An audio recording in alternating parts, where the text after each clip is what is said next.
Salmo 63. Salmo 63. Salmo de Davi, quando estava no deserto de Judá. E quando Davi esteve no deserto de Judá, quando Absalão, seu filho, promoveu aquele golpe de Estado e queria matar o seu próprio pai. Lá está Davi, no deserto de Judá, como acabamos de ler há poucos momentos, na hora da intercessão. Salmo 63. Ó Deus, Tu és o meu Deus, eu te busco ansiosamente, minha alma tem sede de Ti, meu ser anseia por Ti, em uma terra seca e exaurida, onde não há água. Assim, eu te contemplo no santuário, para ver o Teu poder e Tua glória. Meus lábios te louvarão, pois Teu amor é melhor que a vida. Assim, eu te bendirei enquanto viver. Em Teu nome levantarei as minhas mãos. A minha alma se farta, como numa mesa de carnes. A minha boca te louva com alegria nos lábios, quando me lembro de Ti no meu leito e medito em Ti nas vigílias da noite, pois tem sido meu auxílio. Eu canto de júbilo à sombra das Tuas asas. Minha alma se apega a Ti, Tua mão direita me sustenta. Mas aqueles que procuram destruir minha vida irão para as profundezas da terra. Serão entregues ao poder da espada, servirão de pasto aos chacais. Mas o rei se regozijará em Deus. Todo aquele que por ele jura se gloriará, pois a boca dos que proferem mentira será tapada. Palavra do Deus Altíssimo. Queridos irmãos, este salmo nos ensina duas grandes lições. A primeira delas é que só há plena, total e absoluta satisfação em Deus. Nada mais, ninguém mais é capaz de satisfazer a alma humana a não ser o Senhor. Só Deus satisfaz os nossos mais profundos anseios e necessidades. Só Ele verdadeiramente preenche o vazio do nosso coração e dá sentido à nossa existência. É por essa razão que precisamos aprender a viver em íntima, estreita e profunda comunhão com Deus. A segunda grande lição que este salmo nos ensina, pois trata-se de um testemunho, é de que o sofrimento, ele revela o que há de pior e o que há de melhor no coração humano. Quando as pessoas sofrem, é quando elas sofrem que elas demonstrarão quem elas são. O que elas têm de melhor brotará, emergirá, virá à tona em meio à dor. Mas também o que elas têm de pior virá à tona, emergirá e brotará quando sofrem. O sofrimento tem produzido louvor, exaltação em muitos corações, em outros a murmuração, até mesmo a blasfêmia. O sofrimento tem trazido quebrantamento para muitos corações. No entanto, tem endurecido outros que, revoltados, não aceitam o que estão passando e não se conformam, porque Deus permitiu ou mesmo quis que passássemos pelo que nós estamos passando. O sofrimento tem gerado submissão ao absoluto e soberano querer de Deus, ou tem provocado muita revolta e muita mágoa. Há pessoas que, quando falam, deixam nas entrelinhas a percepção de que estão magoadas com Deus. No entanto, Davi mostrou que era de fato um homem segundo o coração de Deus, porque no seu mais intenso sofrimento, na sua dor mais severa, ele confessou o quanto Deus para ele era tudo. Ele compartilhou conosco as consequências dessa confissão. Ele compartilha conosco, dando o seu testemunho, que nós consideraremos. Davi estava no deserto de Judá, sofrendo uma traição. O seu próprio filho, durante 4, 5 anos, roubou o coração do povo e conseguiu arregimentar um exército contra o seu próprio pai. E quando a notícia chegou, como eu li para os irmãos em 2 Samuel 15, de que Absalão iria chegar à cidade, temendo um massacre e temendo também sua própria vida e dos seus chefes de estado, antes que Absalão chegasse, Davi era um guerreiro e sabia que não tinha condições de resistir. Aquele momento não era um momento para lutar, ele perderia, e a Bíblia diz, irmãos, que ele fugiu para o deserto, chorando, descalço, com a cabeça coberta, humilhado, grande humilhação, sendo amaldiçoado, traído por aqueles que conviviam com ele, chefes de estado. Aitofel, no tempo de Davi e de Absalão, um conselho dado por este homem equivalia à própria palavra de Deus, de tanto respeito, de tanta consideração e de tanto crédito que ele tinha. Então ele sofreu a traição do seu próprio filho, que queria matá-lo para tomar-lhe a coroa, ocupar o seu trono. Traído, humilhado, Davi está sofrendo muito. E em meio à dor, como ele reagiu? Ele praguejou, ele se insurgiu contra Deus, ele murmurou contra Deus, ele se revoltou, dizendo: Deus me abandonou, Deus se esqueceu de mim. Como foi que Davi reagiu? E como reagem homens de Deus, mulheres de Deus, quando sofrem? Davi disse: ó Deus, a primeira confissão, Tu és o meu Deus.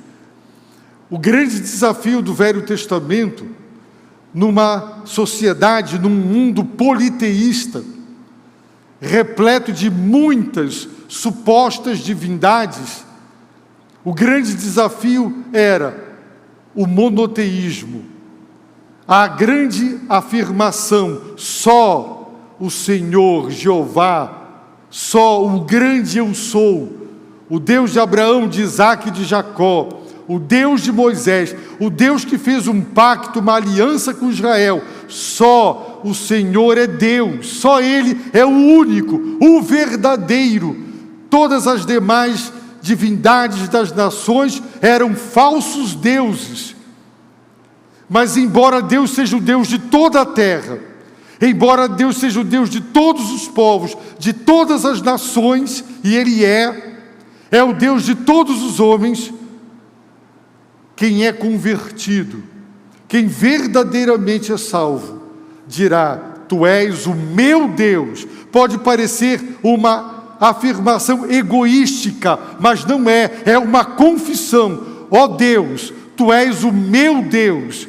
Deus disse várias vezes na sua palavra que fez um pacto com Israel para que ele fosse o seu povo, o meu povo, um povo de propriedade exclusiva de Deus. O meu povo. Quantas vezes, embora sejamos o povo de Deus, e Ele seja o Deus de toda a terra e de todos os seres humanos, é necessário que você confesse: Tu és o meu Deus. Ao Senhor eu adoro, no Senhor eu confio, em Sua palavra eu espero. Ele é o soberano cuja vontade deve predominar na minha vida. Ele é o Senhor que reina, governa, dirige o meu ser, os meus caminhos. Tu és o meu Deus. Dizer que Deus é o meu Deus é uma confissão de que eu reconheço Sua divindade, Sua absoluta autoridade e direito de governar, reger e orientar a minha vida. Não é apenas uma confissão teórica, é uma admissão com todos os desdobramentos e implicações desta confissão: Tu és o meu Deus. E hoje nós sabemos que Ele é o Deus e Pai de Jesus Cristo. O apóstolo Paulo, no Novo Testamento, quando ele fala de Deus, ele sempre deixa claro que ele está se referindo ao Deus e Pai do Senhor Jesus Cristo, para que não sobre dúvidas de que só há um Deus vivo e verdadeiro, o Deus e Pai do Senhor Jesus Cristo. E Davi confessa: Tu és o meu Deus, o meu Senhor, a divindade que me guia, a quem eu adoro, em quem eu confio. A segunda confissão: eu te busco ansiosamente. Deus disse: buscar-me-eis. E Ele garantiu e assegurou: e me achareis. Quando? Quando me buscardes de todo o coração. Há uma impossibilidade absoluta de alguém que tenha buscado a Deus de todo o coração e Deus não tenha se permitido achar. Por isso Davi diz: eu te busco, e a palavra implica em procurar, em caçar, em ir atrás, até encontrar, até alcançar. É uma procura intensa. Eu garanto que se você fosse para um acampamento, seu filho tivesse entrado ali na mata, numa floresta, e sumisse, e o corpo de bombeiros e todo mundo entrasse na mata atrás do seu filho e dissessem: bem, fizemos aí umas buscas, não dá mais para continuar. Você diria: não, vamos buscar, vamos procurar, até encontrar. É esse tipo de busca. Eu te busco, eu te procuro, ansiosamente. Eu tenho ânsia, desejo, necessidade. Era assim que Davi buscava a Deus, ansiosamente. E é por isso que ele o encontrava. E é por isso que Deus a ele se revelava. E foi por isso que ele foi um homem segundo o coração de Deus, apesar dos seus pecados. Ele buscava a Deus assim, ansiosamente. E isso deveria nos fazer corar de vergonha, porque passa dias e muitos não buscam a Deus, não se ajoelham, não clamam, não suplicam, não estão atrás de Deus, buscando a Deus com ansiedade, dizendo: eu preciso de Ti, Senhor. E Deus quer ser buscado assim. Deus conhece a intensidade do coração humano. Ele sabe se você simplesmente o despreza, é apático e não o busca com essa intensidade que Davi buscou. É assim que Deus quer ser procurado. Terceira confissão: minha alma tem sede de Ti.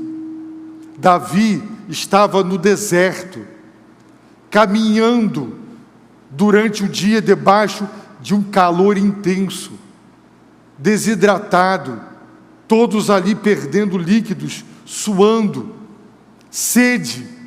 Você pode, eu vi um defensor do jejum dando seu testemunho, 23 dias de jejum.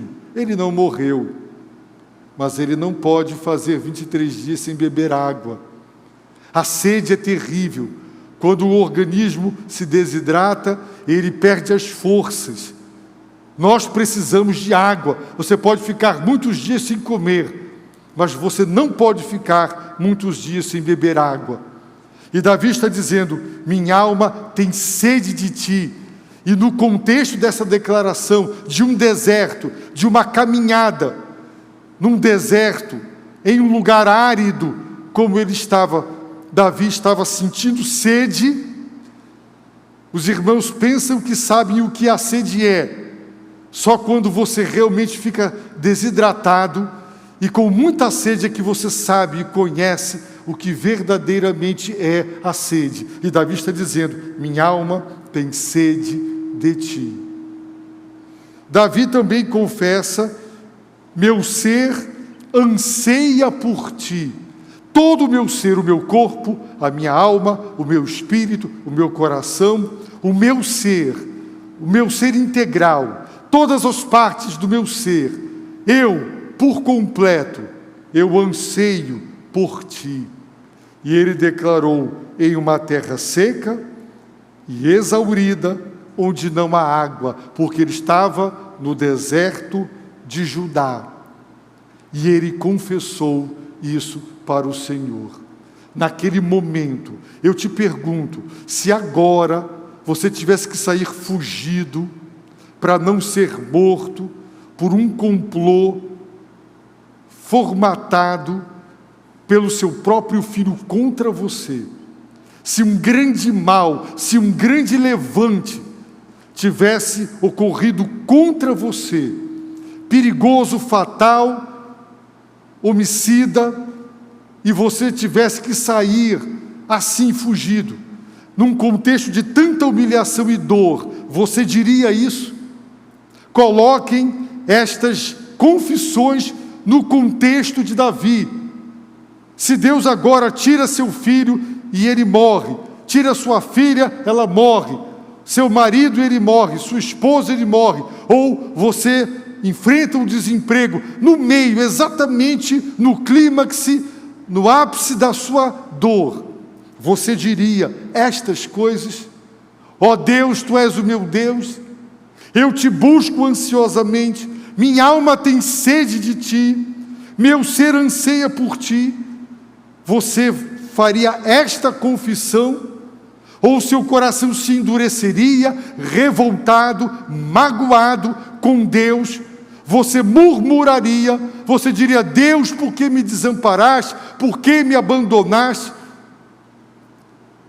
Davi reagiu dessa maneira, que deveria nos fazer envergonhar do modo como muitas vezes muitos de nós reagimos em meio à dor. Por isso, no verso 2 ele diz: assim.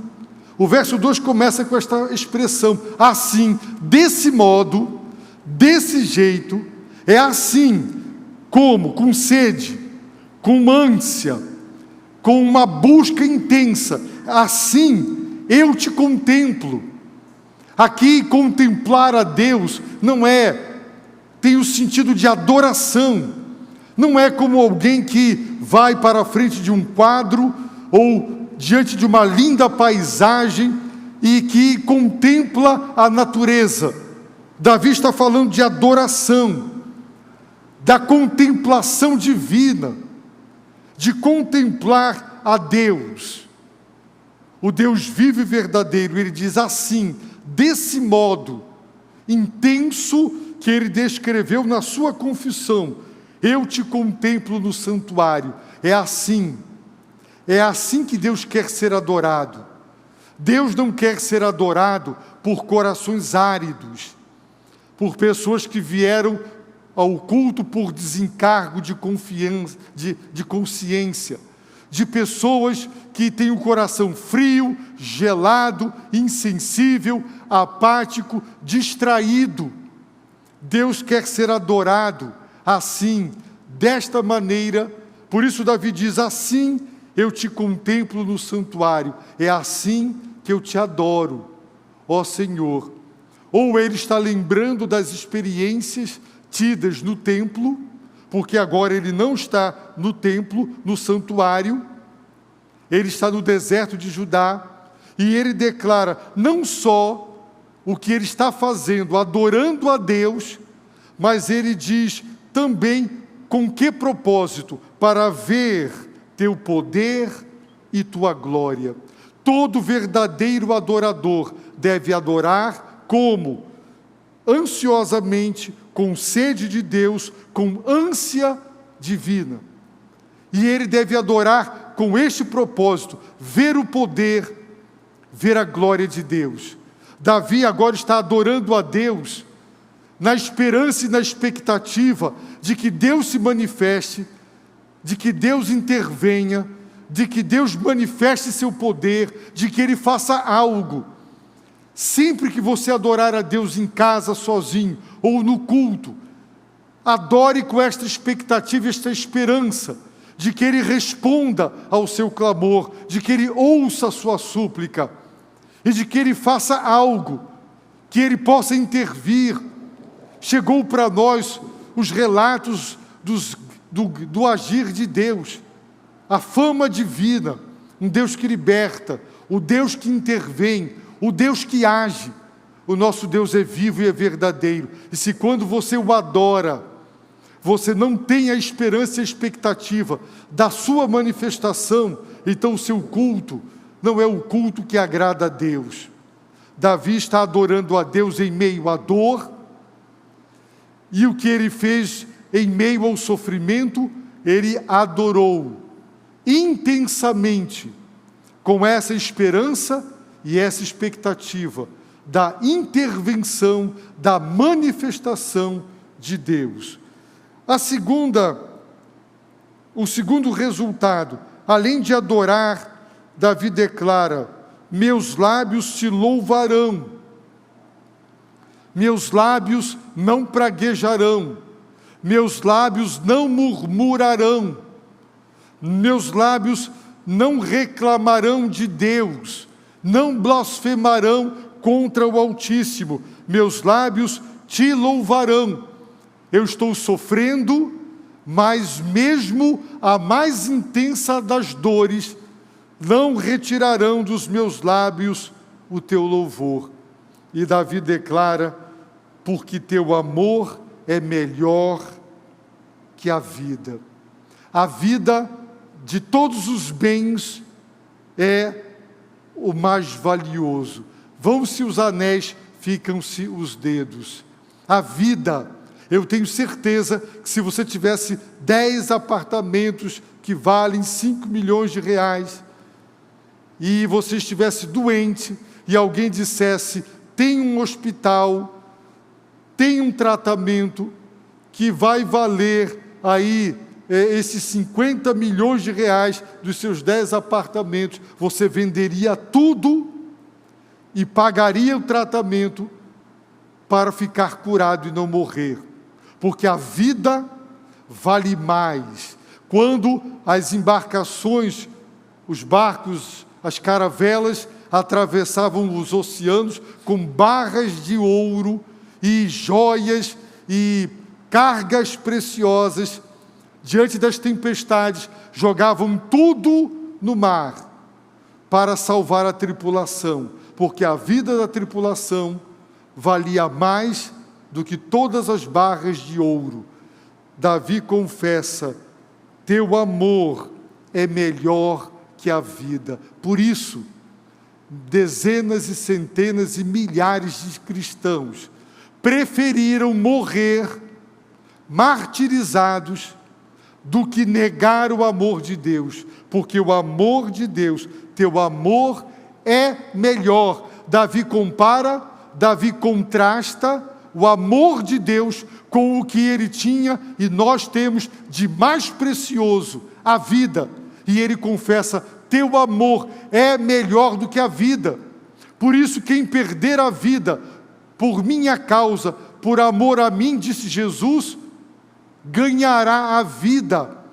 Vale a pena poder, fama, riqueza, prazeres, nada disso supera o amor de Deus. A própria vida não excede em valor o amor de Deus. Por isso Davi diz: o teu amor é melhor do que a vida. Prefira o amor de Deus do que as paixões do mundo, as paixões da carne. Prefira o amor fiel do Redentor a qualquer prazer, a qualquer riqueza. Se para obter grandes lucros você se corromperá, o amor de Deus vale mais do que qualquer riqueza. Essa é a confissão de Davi.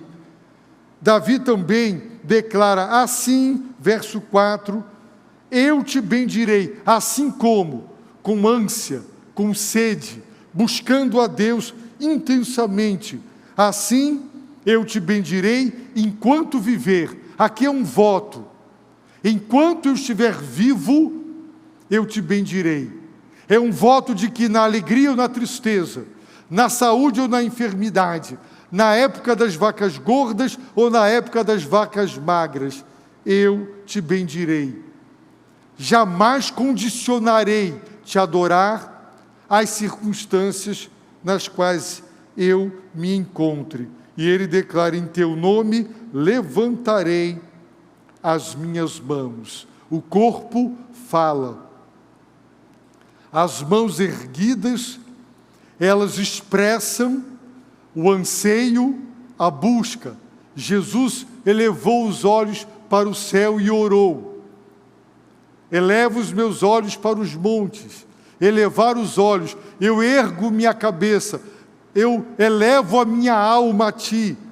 Erguer a cabeça, erguer as mãos, são gestos do corpo que expressam e externam o desejo ardente e intenso do coração. Portanto, dizer, em teu nome, e o nome de Deus representa o próprio Deus, levantarei as minhas mãos em homenagem, em louvor, em exaltação, em busca. De mãos erguidas, Moisés orou quando Josué liderou no campo de batalha os exércitos de Israel contra Midian. O corpo fala e expressa o que vai no coração. Na segunda metade deste salmo, Davi nos diz o seguinte, quando, verso 6, quando me lembro de ti no meu leito, quando medito em ti nas vigílias da noite, quando eu faço isso, o que acontece comigo? Em primeiro lugar, quando me lembro de ti no meu leito, quando medito em ti nas vigílias da noite. Davi estava sofrendo e Davi perdeu o sono. Você já perdeu o sono?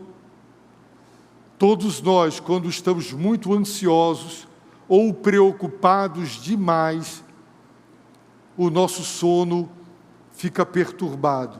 E muitas vezes você não consegue dormir, pregar o olho, ou você dorme um pouco e acorda e não consegue dormir. A mente não para, um turbilhão, a mente perturbada, agitada, a mente não consegue parar de pensar naquele problema.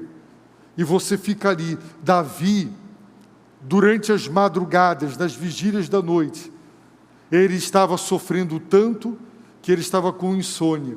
E ele disse, quando eu me lembro de ti, olha só, no meu leito, quando eu estou deitado, e quando eu medito, meditar não é meditação transcendental, não é isso na Bíblia. Meditar é focar em Deus, é pensar, é lembrar de quem Deus é, os seus grandes feitos, os seus grandes sinais, os seus grandes prodígios. É quando você se lembra de quem Deus é. Ele é a nossa rocha, Ele é o nosso refúgio, Ele é a nossa fortaleza, Ele é socorro bem presente na hora da angústia, Ele é a nossa luz, por isso não temeremos, ainda que transtornos, convulsões cósmicas ocorram, não temeremos. Quando Davi, nas madrugadas, em virtude da insônia, que era consequência da dor e do sofrimento, ele lembrava de Deus e meditava em ti. Deus era o conteúdo da sua meditação. Então ele diz: a minha alma se farta, como numa mesa de carnes. Era a sensação. Ele se satisfazia em Deus. Vá para uma churrascaria com bastante fome, sente numa mesa de carnes, de banha e de gordura, que era precioso e era muito cobiçado, e coma bastante. Muita carne, muita picanha, muita alcatra. Coma, coma, coma.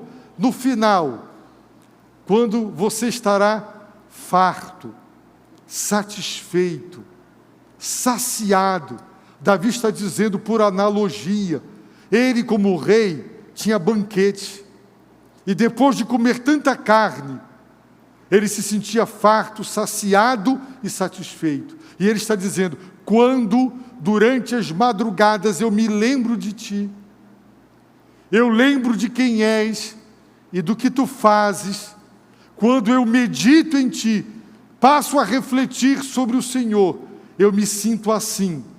A minha alma se sente como o meu corpo se sente, farto, saciado e satisfeito. Deus satisfaz.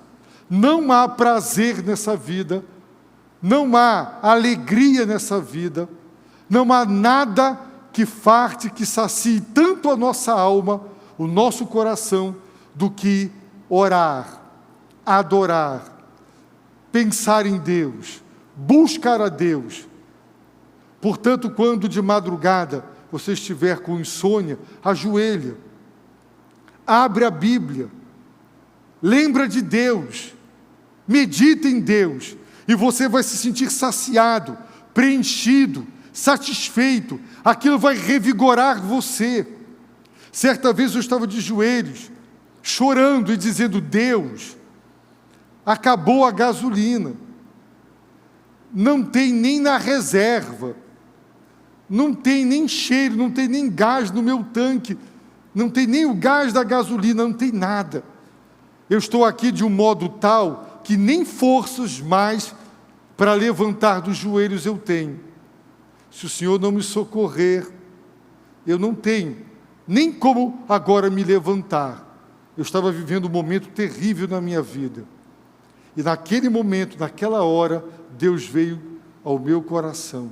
E eu me levantei como um trator. Eu me levantei dali como um leão. Porque Ele satisfez a minha alma. Ele preencheu. Ele veio. É assim. Por isso, quem não busca a Deus, desespera, dá um tiro na cabeça, vai mergulhar em depressão, vai buscar no suicídio a saída, um beco sem saída, vai viver mal, muito mal, mas tem saída. Enquanto a dor não acaba, enquanto a tribulação não acaba, e a insônia toma conta, lembre de Deus, medite em Deus, busque a Deus, e você ficará tão farto como você fica quando vai a uma churrascaria. Davi diz: sim, a minha boca te louva com alegria nos lábios. Era assim que Davi ficava após, nas madrugadas, lembrar de Deus e meditar em Deus. Por isso ele declara: tu tens sido meu auxílio, eu canto de júbilo à sombra das tuas asas. Meus irmãos, como a ave mãe, ela estende as suas asas, e os pintinhos e os filhotinhos correm para debaixo das asas da ave mãe. Davi cantava de júbilo. Em meio à dor, vamos colocar esta declaração no contexto, em meio a uma dor profunda, traição, golpe, ameaça, levante, em meio a toda humilhação e vergonha, sendo amaldiçoado por um inimigo, Davi disse: eu canto de júbilo à sombra das tuas asas. E ele declarou: minha alma se apega a ti. Ao invés da alma de Davi desapegar-se, afastar-se, enjoar-se de Deus por causa do sofrimento.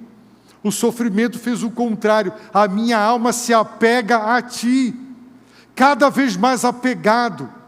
Você já ouviu dizer, olha, aquela criança é muito apegada com fulano ou com Beltrano? Sim, apegado. E Davi declara, minha alma se apega a Ti. A Tua mão direita me sustenta. Que testemunho! Não é o testemunho de quem está agora vivendo um mar de rosas, em mar de almirante. Não é um testemunho de quem estava com uma vida 100% sintonizada, acertada, harmonizada. Não. É alguém que está vivendo um drama, uma grande tragédia. E ele termina dizendo, mas aqueles que procuram destruir minha vida, como Absalão, todos os traidores. Davi diz, irão para as profundezas da terra, porque Deus toma conta, Deus vai de encontro aos que lutam contra nós. Há muitas promessas na Bíblia de que aquele que se levanta contra nós, injustamente, para nos fazer mal, Deus é vingador.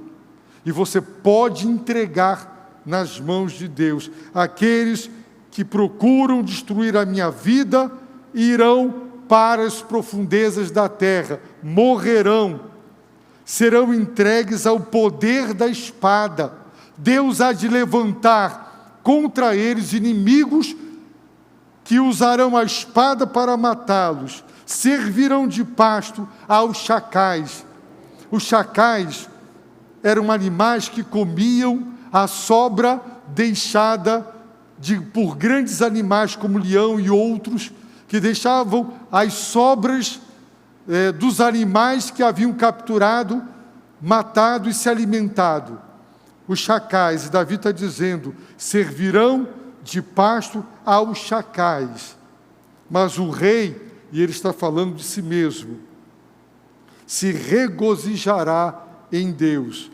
Todo aquele que por ele jura, se gloriará. Se você jura por Deus, você se gloriará nos compromissos que você assume com o Altíssimo, pois a boca dos que proferem mentira será tapada.